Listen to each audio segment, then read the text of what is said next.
Hello friends, welcome to S academy. तो friend देखो, re NEET के रिगार्डिंग जो केस चल रहा था, उसका वर्डिक्ट आ चुका है। आज ही जो है वो 5 PM के आसपास जो है वर्डिक्ट आया है। फाइनली जो हमारा जो भी केस चल रहा था सुप्रीम कोर्ट में, उसका फाइनल वर्डिक्ट आ गया। तो इस वर्डिक्ट में क्या कहा गया है, इन सारी चीज़ों के बारे में आज इस वीडियो में बात करने वाला हूँ।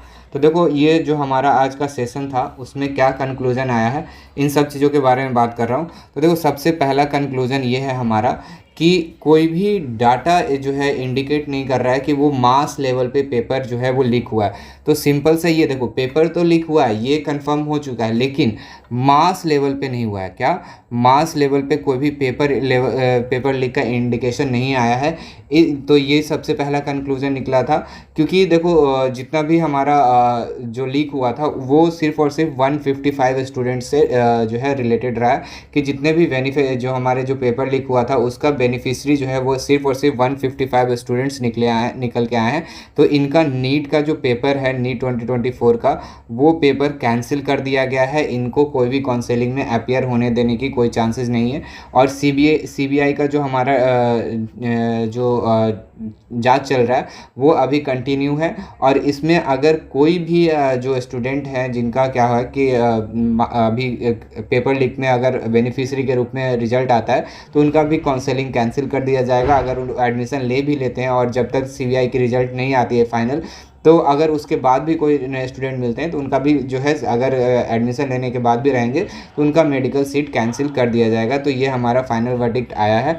और इसका मतलब आप समझ लो कि इस साल अब कोई भी री नीट नहीं होगा। ये आपका फाइनल हो चुका है कि नो री नीट। क्या नो री नीट? कोई भी री नीट होने के चांसेस अब फिलहाल नहीं है। ठीक है, अब कोई भी री नीट होने के चांसेस नहीं है। मैंने आपको पहले भी कह रहा था कि री नीट होने के चांसेस बहुत ही ज़्यादा कम है। तो फाइनली अब ये वर्डिक्ट आ चुका है कि री नीट तो नहीं होगा। आप इस पर कोई कन्फ्यूजन आप बना के नहीं रखना। ठीक है, तो ये चीज़ है कि क्या हुआ कि आज का सिंपल सा कंक्लूजन ये था कि जितना पेपर लीक हुआ है वो सिर्फ और सिर्फ 2-3 सिटीज़ तक ही जो है वो है।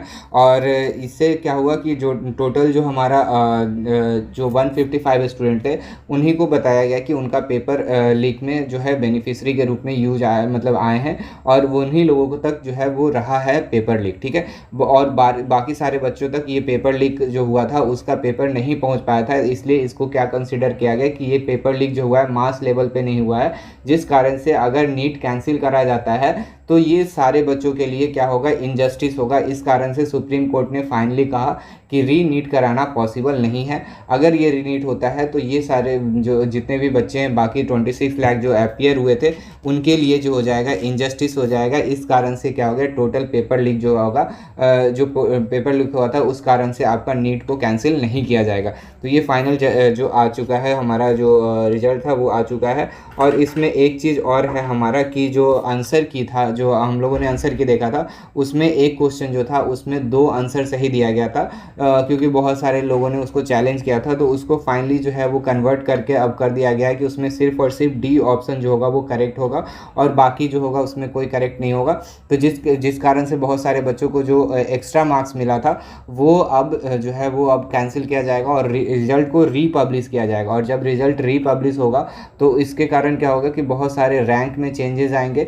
तो रैंक चेंजेस आएंगे, उस कारण से आप ये चीज़ समझ लो कि रिजल्ट में कुछ ना कुछ चेंजेस आएगा। तो जो हमारा रिजल्ट फिर से आएगा तो उसमें बहुत सारे चेंजेस आने वाले हैं। ठीक है, तो ये चीज़ है कि आपका जो रिजल्ट आएगा फिर से पब्लिश किया जाएगा, यानी कि रिजल्ट को फिर से रीपब्लिश किया जाएगा। और रीपब्लिश जब होगा तो ये समझ लो कि आपका रैंक में बहुत सारे चेंजेस आने वाले हैं। और रैंक के चेंजेस के बेसिस पे ही हमारा टोटल ओवरऑल जो हमारा जो मेरिट लिस्ट बनना है, तो उस चेंजेस पे मेरिट लिस्ट आपका बनेगा। तो 2 अपडेट इसमें फाइनल सा हो गया कि आपका रीनीट तो नहीं होगा, क्योंकि इसमें सुप्रीम कोर्ट को फाइनल जजमेंट ये है कि कोई भी मास लेवल पे पेपर लीक नहीं हुआ है नीट का, और तो इस कारण से रीनीट नहीं होगा। और एक का आंसर जो है, जो 2 दिया गया था, 2 करेक्ट ऑप्शन दिया गया था, जिससे बहुत सारे बच्चों को क्या मिला था, हम लोग को ग्रेस मार्क्स मिला था या फिर आपका लो बोनस पॉइंट मिला, बोनस मार्क्स मिला था, उसको कैंसिल कर दिया गया है। उसमें सिर्फ और सिर्फ आपको एक ही ऑप्शन करेक्ट माना गया है, जो है कि है डी।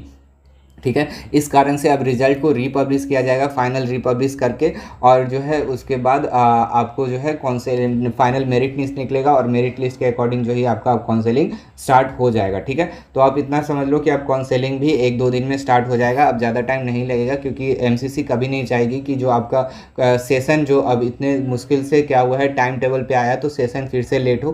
तो ये चीज़ को आप समझ लो कि अब काउंसिलिंग जल्दी ही 1-2 दिन में स्टार्ट हो जाएगा, और जो नोटिफिकेशन है वो अब मोस्ट प्रॉब्ली कल आ जाएगा, और 1-2 दिन में आपका काउंसिलिंग भी स्टार्ट हो जाएगा। ठीक है, तो यही हमारा फाइनल वर्डिक्ट था सुप्रीम कोर्ट का कि नीट 2024 को री नीट नहीं कराया जाएगा। अब जो आ चुका है मार्क्स उसी के बेसिस पे काउंसिलिंग होगा। तो फाइनल ये हमारा जजमेंट था। तो आई होप आपको ये चीज़ें समझ में आ गई होंगी। अब आप कोई भी कन्फ्यूजन में नहीं रहोगे कि री नीट होगा या नहीं होगा।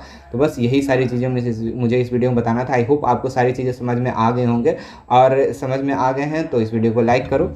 और इस वीडियो में मुझे कुछ नहीं बताना है, बस सिंपल सा जो कंक्लूजन था मैंने आपको बता दिया। ठीक है, फिर भी कोई कन्फ्यूजन रह जाता है आप कमेंट कर लेना, और अगर आप हमारे चैनल पे पहली बार विजिट कर रहे हो तो हमारे चैनल को भी सब्सक्राइब कर लो, और अपने सभी दोस्तों के साथ इस वीडियो को शेयर कर दो, ताकि फाइनल जो रिजल्ट आया है वो सबके पास पहुँच जाए और उसमें अब कोई कन्फ्यूजन नहीं रहे। ठीक है, तो फिलहाल इस वीडियो में इतना ही रखते हैं, मिलेंगे अगले वीडियो में, और तब तक के लिए इस वीडियो में इतना ही।